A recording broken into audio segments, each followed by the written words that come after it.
Hello everyone, Phoenix Knight here. Welcome to the channel, and welcome back to Metal Gear Mondays as we continue our playthrough of Metal Gear Solid, the board game by CMON. As you can see, we're down in the laboratory for this one because let me zoom this in just a little bit. I don't want to go too far because I want to make sure the dice tower stays in shot. But we are all set for another boss stage tonight. We'll meet our adversary, but first, let's set the scene. Snake stepped through the security door to the gruesome sight of a corridor littered with bloody corpses. Bullet holes had chipped concrete from every surface, as if the soldiers had died firing blindly in every direction. Examining a corpse, it was clear that a bladed weapon had done all this. Snake rose and headed towards a bend in the corridor. A soldier, unarmed and bloody, stumbled around the corner. It's a ghost, he said, then collapsed in a pool of blood. Snake peered around the corner to see a guard being lifted into the air by something unseen. His blood dripped from his body down an invisible blade holding him aloft through the chest. The body was flung aside. The cybernetic ninja from Baker's cell appeared and activated an automated door. Snake rushed forward in time to catch a glimpse of the ninja stalking towards a man in a lab coat, crawling away from the fearsome cyborg. Snake stepped forward. "I need that man. Keep your hands off him." The ninja whirled. "Snake! I've been waiting for you. I've removed all obstacles. Now you and I will battle to the death. Who are you? What do you want?" "I want to enjoy the moment. I've waited a long time from this, coming from another world to do battle with you." The cyborg continued in this vein for some time, his excitement and anticipation overflowing. These guys all sound like they're out of some bad anime, this scientist thought. He used the diatribe to crawl quietly away and wedge himself into a locker. "Now, Snake, help me to feel alive again." I do need to get something else out here that I forgot to get when I was doing setup. Let's see if I can find them here, because I need my boss stage reference cards, and they seem to have gone missing on me. Let's see. Okay, hold on a minute.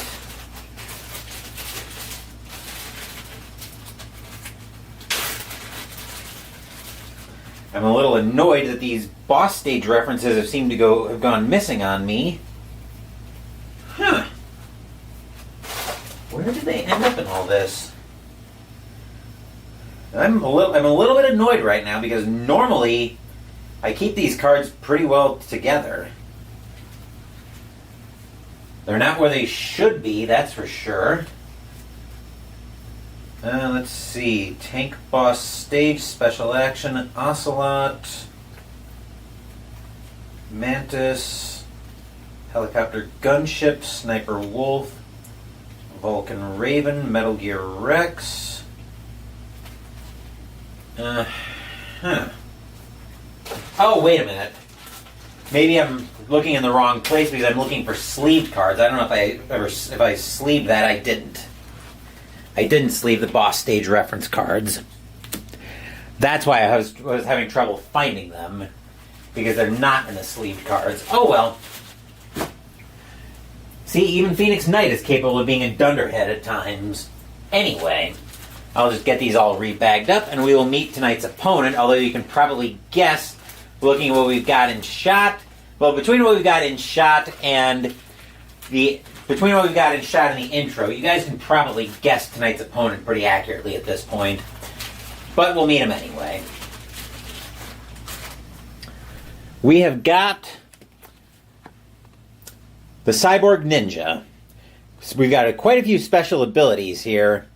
We've got bases of all combat. Only hand-to-hand and combo attacks deal damage to the ninja. Each time he attacks all players orthogonally and diagonally adjacent. At the end of each player's turn, the ninja attacks. Hurt me more. Each time ninja is dealt exactly 2 damage, reveal the top card of the boss deck and resolve the reaction. Then, return it to the bottom of the deck. Hurry up and catch me. When ninja or a shadow would be placed on a numbered space already containing a figure or shadow, place it in the next space in numeric order instead. 1 is considered to come after 8. When a player moves adjacent to or into a space with a shadow, remove that shadow. And shadows. When attacking, the ninja rolls +1 black die for each shadow on the map. If there are ever 4 shadows on the map, deal 1 damage to each player, then remove all shadows. And maximum aggression. When moving, he moves along the shortest path. If there is more than 1 shortest path, choose the path that allows him to attack the most players. When placing the ninja adjacent to a player, always choose the space that allows him to attack the most players. Otherwise, the players choose. And I've got the 4 shadows out here. You guys can probably see numbers over here. Those actually look to correspond to spots where the ninja would go hiding in the boss fight during the video game. And oh boy, am I going to have a lot to say about the video game versus the board game. Maybe tonight, but for sure when we get to Pino with Phoenix for June, which will be on a Monday. So that'll be taking the place of a Metal Gear Mondays. One more thing I do want to check, though, because speaking of that, combo attack does do damage, but I need to check how the dice work for that. And for that, I need the rule book. Because the combo attack's not something I've ever had to use. Because you roll 2 white and a black die with that. I'm wondering if that's because the black die works as a defense, as a defense thing. I'm hoping it just means we roll 3. I'm just hoping it means we roll 3 dice and get all of the abilities on them. Or get all of the, not abilities, hoping we get all of the results on them. And it looks like we do. Yeah, so it looks like we just roll 3 dice on... Well, that would make sense, because that's a... Right. Because the hand-to-hand, at least in the video game, is a 3 shot attack. And the reaction for Hurt Me More only triggers on 2. Okay, so that's good to know. Which means I will need these in shot. We'll put those there. I'll grab out 4 more black dice, because that's what the ninja gets for the shadows. Anyway, we're all set for this one, so Snake is going to jump in and lead us off. He's going to sneak 1 for 1 space. Then he's going to use 2 actions to do a combo attack. So we'll roll our 3 dice, 2 white and a black, to see how much damage we do. We need to pierce a defense of a 4.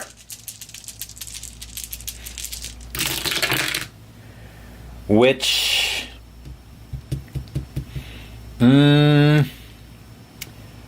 which we will do... Do I want to do 1 damage, or do I want to do 2? I think we're going to do... I think we are going to spend his +2 to turn one of these into a 5, and that will do 2 damage. I forgot to mention that he's got 24 health, by the way, because we've got 2 characters. So we'll resolve the reaction ability on here. We will place the ninja on number 7. Okay, so he moves over here. And then for action 4, Snake's going to use his focus token, or his last action, to refresh his +2.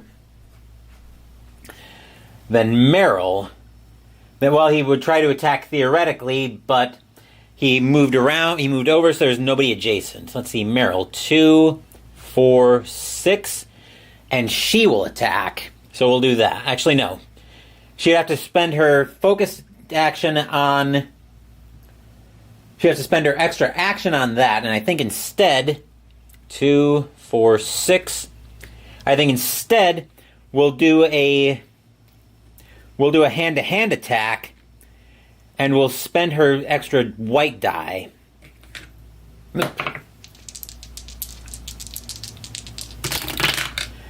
Meryl is going to spend her +2 as well to turn that 2 into a 4, and do another 2 damage to the ninja.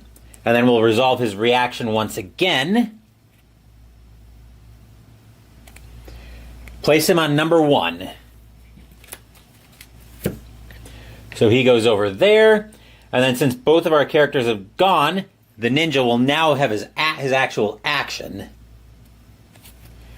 Move 2 spaces toward the nearest player in line of sight. If nobody's in line of sight, he's going to move 6 spaces toward the nearest player, choosing Snake if tied.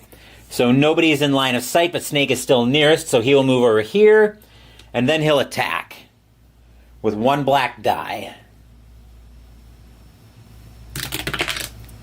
He's got to get past a defense of 3. That's a 5. So even with Snake's -2, Snake will still take a damage from that. And then that is it for the ninja's turn. Now let's move into our turn. Snake is going to take 2 actions to do a combo attack.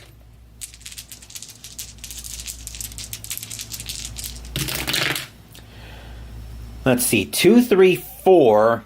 So he's going to spend his +2 once again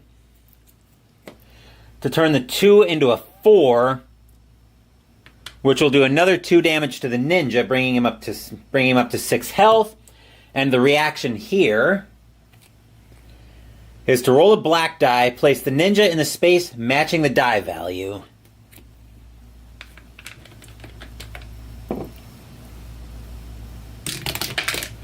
That's a 5, so he's going to go all the way over here.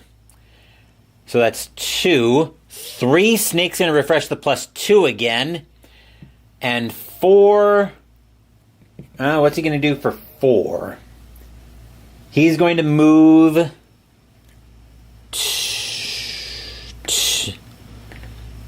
Yeah, he's going to move 2 down... Actually, putting him there is not a good idea, so I'm going to put him here. Then that card... That was his reaction. Okay. So that goes to the bottom of the deck. Meryl... 2, 4, 6.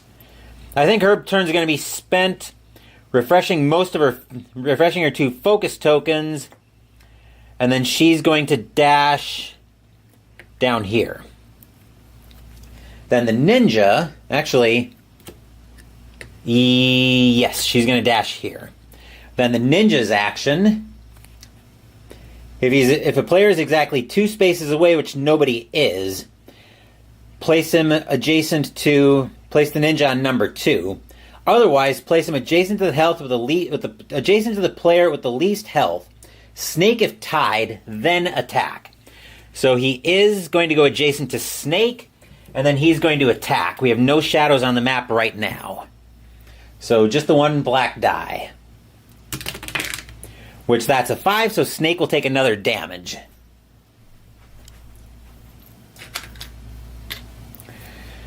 Let's see, Meryl. Okay, so that brings us back to our turn. So Snake will reclaim those. Meryl now is going to move over to number 3. That's a sneak. She'll do a combo attack on the ninja.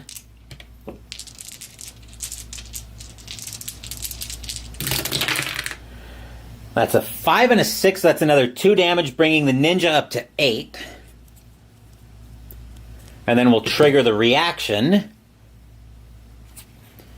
Place the ninja on number 7, so he goes back here. Then Meryl is going to go 2 up there for a dash.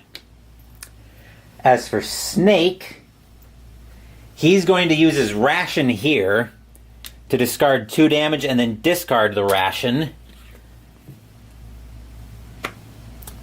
Then he's going to go, let's see, 2. I don't think we can attack diagonal, but I know it says specifically that the ninja can attack diagonally. I don't think we can, though. Must first ensure within the line of sight. So actually, we might be able to attack. So line of sight has a facing check if it's facing. Yeah, it looks like we actually theoretically would be able to attack. Yeah, it looks like we would be able to attack diagonally, theoretically. So With that in mind, Snake used his ration. Dash. Actually... Dash, dash. And then he'd need one more to do he'd need one more action to do a combo attack. So I think the better plan here is just to have him... I don't necessarily want to have him sit tight. Actually, if I go one on the focus, I still would be an action short even if I do that, because the 1 would put me here. Dash. Actually, yeah. Dash, dash, and I'd still be 1 action short. I could do another hand-to-hand attack, though. Which, yeah, that might be worth it, actually. No. I'd rather bite off my damage in bigger chunks than just 1 at a time. So I think here we're going to go... Here we're going to go dash... Actually, we're going to go dash... Mostly because I want to make him make the first move. And I want to make sure Snake stays away from... So let's go dash, dash. We'll do it like that. I want to make sure the numbered spaces stay occupied so we don't have to put a lot of shadows down. Then over here, then for the ninja's action, move 3 spaces toward the nearest player, then attack. So could he get to... Is he able to... Is movement orthogonal only, or is diagonal? Because if diagonal movement is a thing, he can absolutely get to Meryl. We know he can attack diagonally, but the question is, would he go 1, 2, 3? Because if he has to move orthogonally, he won't be able to get to Meryl. So let me see if movement is orthogonal. I'm pretty sure movement is orthogonal only. Movement is done orthogonally. Okay. So, yep. That means 1, 2, 3, the ninja can't attack. But we do place a shadow. Since he has taken 4 plus damage total, we do place a shadow on number 4. So Snake's entire turn is going to consist of dashing to keep that shadow clear. I don't want to start letting shadows pile up here. As for Meryl, she's going to start off with a dash. Then she's going to spend 2 actions to do a combo attack.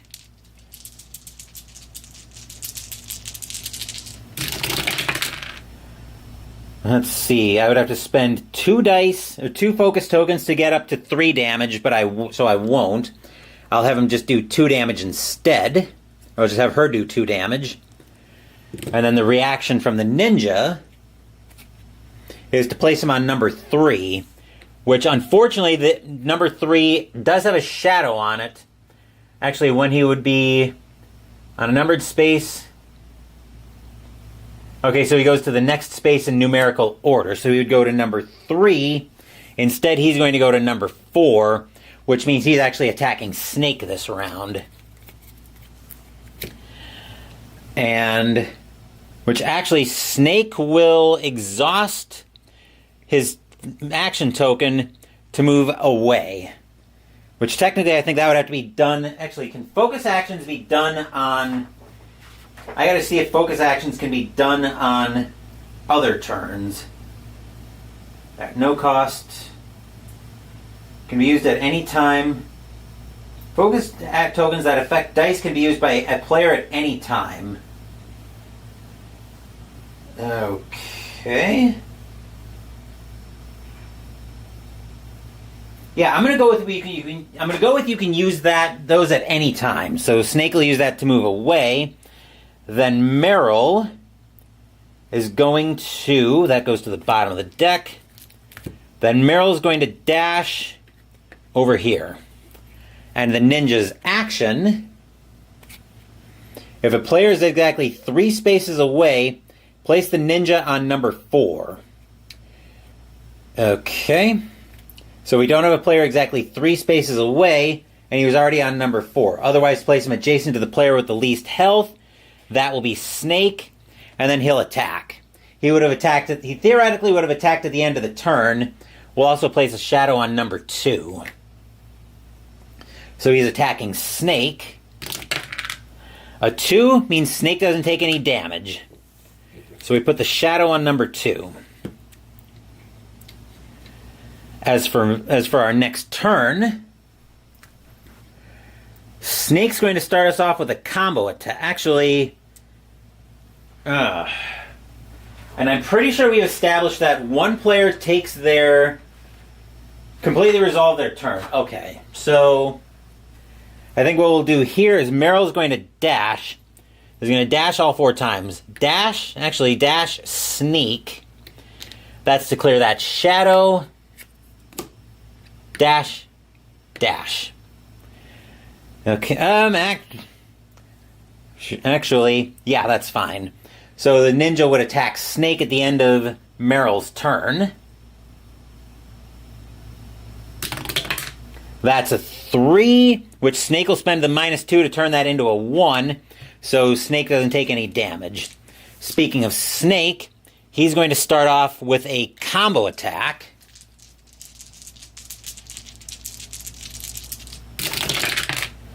Yuck. That's a bad roll. And then he will run the combo attack back.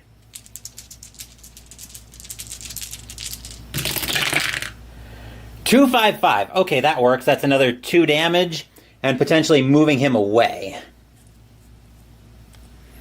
So let's see what the reaction is here. Place him on number 5, which is not that far away from Snake. But let's see what we've got coming out for his action, since we're now on the ninja's turn. Place the ninja adjacent to a player not in the same row or column as him with the least health. If able, Snake if tied. So once again, he goes right after Snake. Then he attacks. So 1 die for that. A 6 is definitely enough to do damage to Snake. And one other thing I forgot to mention, and I think this... Oh, this is a special rule from the manual where Snake can't perform a sneak attack on the ninja. Okay. Well, that actually kind of makes sense. Once per round when attacking, if you roll... Oh, I haven't been paying attention to Meryl's ability, but I don't think she's rolled a 6. Then the other thing here was to place a shadow on number 7. Okay. All right, that brings us back to the start of the round. And I think this is going to be pretty easy for Snake. We're going to sneak twice. Once to clear the shadow, because moving adjacent to it works as well, I believe. Yep. Adjacent, then back. And then he'll do a combo attack. I want to see if I can send the ninja away so that next turn Snake can refresh his focus tokens. 532. Well, this will definitely work out because we can spend the +2 to turn either one of those. We'll turn that into a 4 because why not? And that'll deal 2 more damage to the ninja. And then our reaction card from the ninja is to place him on number 3. So he goes there. Thankfully not adjacent to Snake, so he doesn't attack. As for Meryl, she will dash, do a combo attack,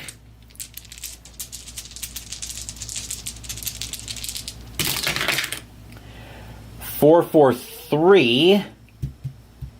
We're going to spend the +/-1 to turn that 3 into a 4 and do 3 damage. 17. And then we're going to use her We're going to use her extra action so that we have enough actions to do another combo attack. And I'm going to use her plus white die. So Meryl rolling a lot of dice on this.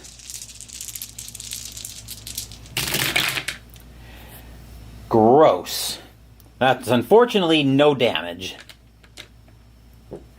So the ninjas attack. Move 3 spaces toward the nearest player, then attack. So he's attacking Meryl. Meryl takes no damage, and then since he has taken 4 damage total, place a shadow on number 4. So we put a shadow there. Okay. Back to start of turn. Actually, we're going to have Snake start.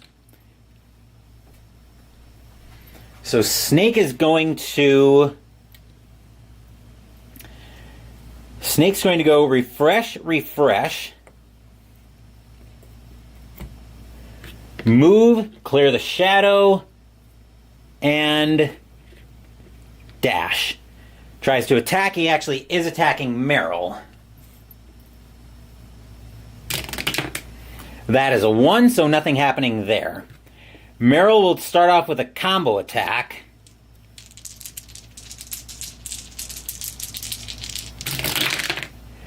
Which that will do... We'll spend the +2 to turn the 2 into a 4 and do 2 more damage. I want to see if I can chase him away so I can refresh some of these tokens for Meryl. The reaction from the ninja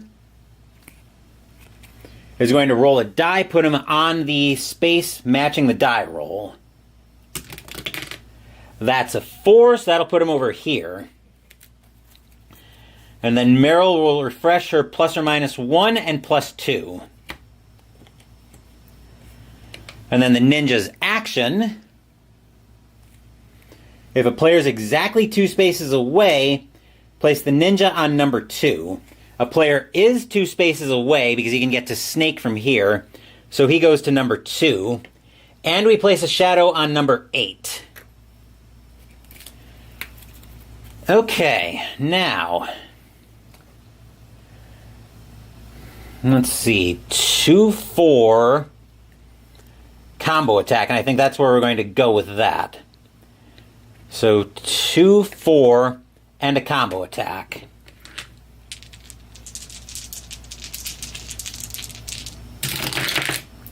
Okay, there's an unmodified 6, so I'm actually going to remember to pay attention to that. So the ninja takes 3. So Cyborg Ninja, the ninja takes 3 damage, bringing him up to 22 damage. Okay, then he attacks Meryl. And he rolls +1 die for each shadow on the map. We do have a shadow on the map now. That's a 2 and a 3. Meryl will spend her ±1 to turn that into a 2 and not take any damage. As for Snake, let's see, 2, 4, 6 to clear the shadow, which he will do. And actually use that to refresh to his -2. Then he's attacking Meryl again. A 2 does no damage. Let's see what kind of reaction we've got, what kind of action we've got here. Place the ninja adjacent to the player, not in the same row column as him with the least health if able. Snake if tied. And he would be going to Snake anyway because Meryl's in the same column. So he's going to go down here and attack Snake. That's a 1, so no damage. And since he has taken 10 damage total, or more than 10 damage, we put a shadow on number 7. And now Snake is going to try to finish this battle. He's going to start off with a combo attack. And we've got enough mitigation here. Once per... Oh, I haven't been paying attention to I Work Alone either. So we probably just have enough here to win this battle right now. But let's see. 2, 3, 5. Well, actually, Yeah. If there are no players within 2 spaces and Meryl is not within 2 spaces, so that 3 is going to turn into a 4, which will be the last 2 damage on the ninja. That brings him up to 24 damage, and we have defeated the Cyborg Ninja. So that gives us equipment card 11.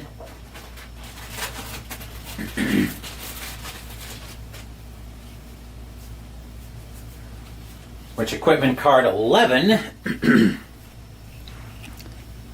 is the medicine. Use any time during your turn to refresh all of your focus tokens, then discard this card. Wow. That's actually pretty useful. Excuse me. Alright, I'm going to grab a quick drink of my Crystal Light here. And then we're going to continue, because we've got the outro to get to.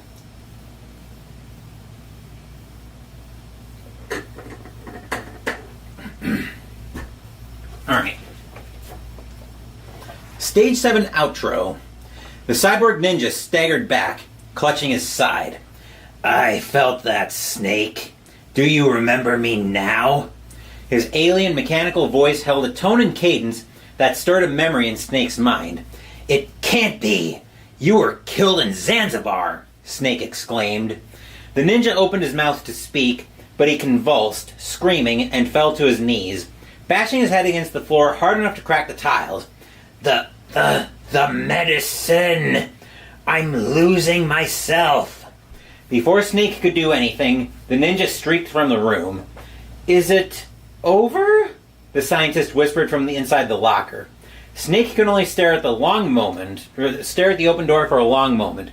He touched the comms in his ear. Gray Fox! Colonel, that ninja is Gray Fox. No doubt about it. Ridiculous. You of all people should know he died in Zanzibar. No. He should have died, but he didn't. What? It happened right before I joined Foxhound's medical staff. They were using a soldier for their gene therapy experiments. I never heard that. It happened right after you retired. My predecessor, Dr. Clark, was in charge. Dr. Clark. Yes, he started the gene therapy project. And where is he now? He was killed in an explosion in his lab 2 years ago. And what about this soldier? Apparently, for their test subject, they decided to use the body of a soldier who was recovered after the fall of Zanzibar. And that was Gray Fox. But he was already dead. Yes, but they revived him. They fitted him with a prototype exoskeleton and kept him drugged up for 4 years while they experimented on him like a plaything. Today's genome soldiers were born from those experiments.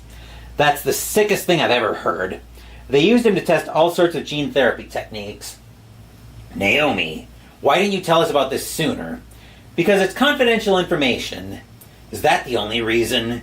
Ugh. Naomi, what happened to Gray Fox after that? The record says he died in the explosion. I see. But even if that ninja is Gray Fox, the question is, why? From what I could tell, he didn't know who he was. Are you saying that he's just a mindless robot? I'm not sure, but he seems intent on fighting me to the death. We'll meet again. I know it. So you'll fight again until you kill him? I'd rather not, but maybe that's what he wants. Ugh. Snake clicked off his comms and turned to the locker room holding the scientist. Dr. Hal Emmerich? How long do you plan to stay in there? Emmerich hobbled out of the locker, his relief plain. You know me? Heard about you from Baker. You're the Metal Gear chief engineer, right? I need information about Rex. Emmerich knew everything Snake needed to know, except that he had no idea what the others planned to use his creation for. Damn! I'm such a fool! It's all my fault! Emmerich fell to his knees and slammed his fists into the ground. Pull yourself together, Snake said. Where on this base are they keeping Rex? The underground maintenance base, Emmerich said slowly. Rex must be ready to launch. I'll show you the way. With your leg busted up, you'll get us both killed. I have to see this shut down. I created Rex. It's my duty. Doesn't change anything. You're not in good enough shape. I have stealth camo like the ninja. You go along at a reasonable pace, and I'll keep up. Bad leg and all. It'll be fine. Snake wrestled with it internally for a moment. Then, he suddenly remembered the DARPA chief and Baker. "You're not in pain, are you?" Snake asked cautiously. "Huh?" Everyone else I've saved so far suddenly dies," Snake admitted. "You're just bad luck." "Forget it. You ready to go, Doctor? All I need you to do is hide somewhere and provide me with information." "Sure. I know everything about this whole base. Also, you can use my code name, Otacon." He activated his stealth camo and faded from view. Okay, so that will do it for this playthrough, for this episode of Metal Gear Mondays. Next week, we've got another pivotal boss battle coming up, as we've got the boss battle with Psycho Mantis coming up next. We'll have more on that in the intro. As for what else is coming up this week, Wednesday we're playing Aeon's End from Indie Boards and Cards. Friday, we're going to continue our Tiny Epic month with another Tiny Epic debut on the channel as we play Tiny Epic Cthulhu. Saturday, Mystical Munchies will continue out of the World of Warcraft New Flavors of Azeroth cookbook as we make the entree, Gnomeregan Nuggets. Thank you for watching the video. Please give the video a thumbs up and subscribe to the channel. Be sure to turn on notifications so you get my content. Be well, stay safe, take care of yourselves and your loved ones, and I'll be back with more videos in the future. Until then, take care, everyone.